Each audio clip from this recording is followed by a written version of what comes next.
Bagaimana kita menghadapi ini? Kita pakai Yohanes 17:3.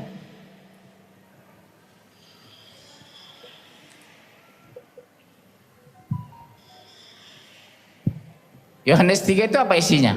Ada bawa Bible? Hah? Coba buka apa isinya? Ternyata Alkitab dibaca juga di masjid, guys. Yohanes 17:3. Inilah hidup yang kekal melalui satu-satunya Allah yang Esa dan mengenal Yesus Kristus utusan Allah. Pak Ustadz baru saja memodifikasi Yohanes 17 ayat 3, guys. Ayatnya tidak mengatakan Allah yang Esa, tapi Allah yang benar. Jadi mematahkan iman Nasrani itu gampang kok dengan Yohanes 3. Kenapa Anda mengimani Yesus sebagai Tuhan? Sementara Yohanes 17:3 berbunyi, inilah apa? Ulangi dari awal. Inilah dikenal mengenal satu-satunya Allah yang Esa dan mengenal Yesus Kristus adalah utusan Allah. Amin. Haleluya.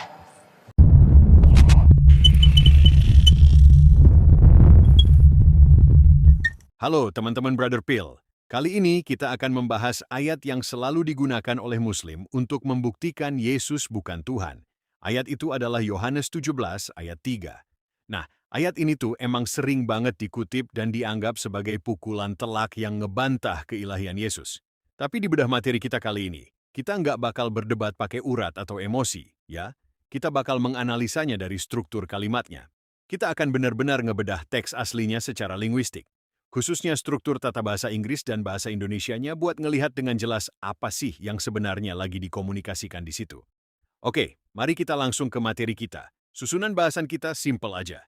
Kita mulai dari tantangannya, lalu ngebahas logika penempatan kata, nganalisa dua bentuk kalimat, nyari tahu subjek yang dimodifikasi, dan terakhir, narik kesimpulan teologisnya. Kita masuk ke bagian pertama nih, logika penempatan kata. Biar gampang pahamnya, kita mulai dari konsep dasar tata bahasa dulu ya, yang disebut dengan modifikasi. Sederhananya gini, modifikasi itu bicara tentang gimana penempatan satu kata spesifik. Misalnya kata only atau hanya, bisa ngatur secara mutlak apa yang lagi dibatasi atau ditonjolkan dalam sebuah kalimat. Percaya deh, mindahin satu kata aja, itu bisa ngerubah total seluruh makna kalimatnya. Coba deh, kita pakai contoh matematika yang netral ini. Bayangin ada dua pernyataan. Yang pertama bilang hanya 2 tambah 2 sama dengan 4. Terus pernyataan kedua bilang 2 tambah 2 hanya sama dengan 4. Kelihatan mirip, padahal maknanya beda bumi dan langit. Pernyataan pertama itu secara faktual salah, karena dia seolah bilang nggak ada rumus lain yang hasilnya 4. Padahal kan 3 tambah 1 juga 4. Bener nggak? Tapi di pernyataan kedua, kata hanya memodifikasi jawabannya. Dia membatasi bahwa hasil dari 2 tambah 2 itu ya hanya 4, nggak mungkin 5. Masuk akal kan? Nah, itu dia ilustrasinya. Gimana kalau matematika ini kita terapin ke teologi? Disinilah inti dari perdebatan argumen ini. Perhatiin dua kalimat ini baik-baik, ya. Statement A bilangnya, engkaulah satu-satunya Allah yang benar. Sementara statement B bilangnya, hanya engkaulah Allah yang benar.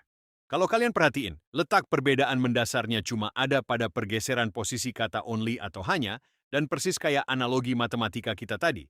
Kemana kata ini digeser, kesitulah arah makna kalimatnya berubah. Terus apa sih target dari kata itu? Mari kita cari subjek yang dimodifikasi. Sekarang kita perlu sedikit gali sintaksnya nih.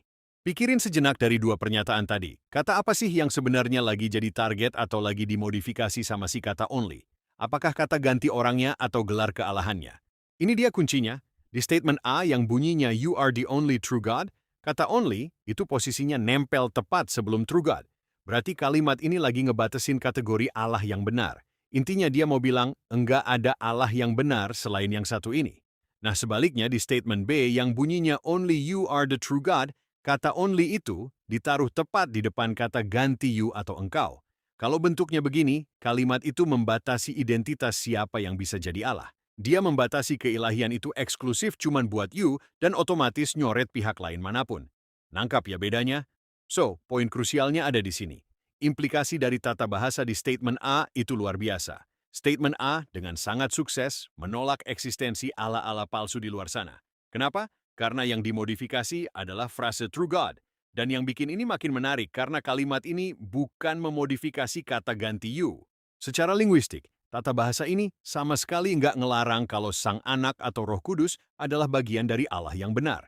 Jadi, ruang untuk konsep Trinitas itu sebenarnya tetap terbuka lebar dari segi tata bahasa. Sampailah kita di keputusan akhirnya, the final verdict, kesimpulan teologisnya. Kalau kita satukan kepingan-kepingan tata bahasa ini dan balik ngelihat ayat aslinya, Yesus itu secara sangat eksplisit berbicara pakai tata bahasa dari statement A. You are the only true God. Sumber kita menekanin banget bahwa dengan struktur kalimat ini, Yesus emang lagi memuliakan Bapa dan menegaskan bahwa Bapa adalah Allah yang benar. Tapi dia ngelakuin itu tanpa harus mengeliminasi atau menyangkal keilahiannya sendiri.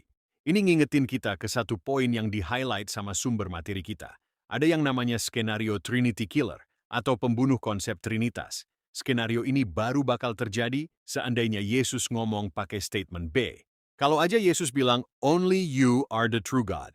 Nah, itu baru benar-benar ngebatasin kalau yang Allah yang benar itu cuma Bapa sendirian. Tapi faktanya kan enggak gitu. Bukan itu yang diucapin sama Yesus.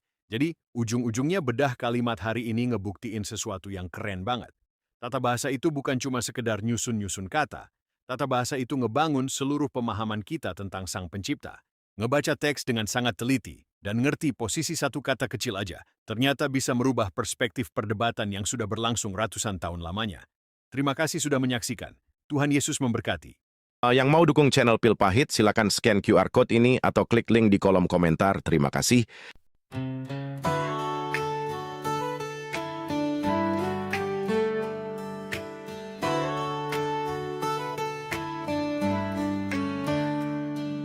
Pandanglah burung-burung di langit yang tidak menabur, tidak menuai dan tidak mengumpulkan bekal, namun diberi makan oleh Bapamu yang di sorga. Bukankah kamu jauh melebihi burung-burung itu? Sebab itu janganlah kamu khawatir akan hari besok, karena hari besok mempunyai kesusahannya sendiri. Kesusahan sehari cukuplah untuk sehari.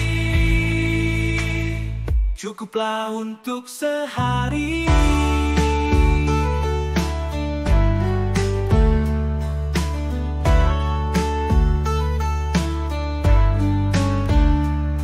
Perhatikanlah bunga bakung di ladang yang tumbuh tanpa bekerja dan tanpa meminta. Jika demikian Tuhan mendandani rumput di ladang, tidakkah Ia akan terlebih lagi mendandani kamu? Sebab itu janganlah kamu khawatir akan hari besok, karena hari besok mempunyai kesusahannya sendiri. Kesusahan sehari cukuplah untuk sehari. Cukuplah untuk sehari.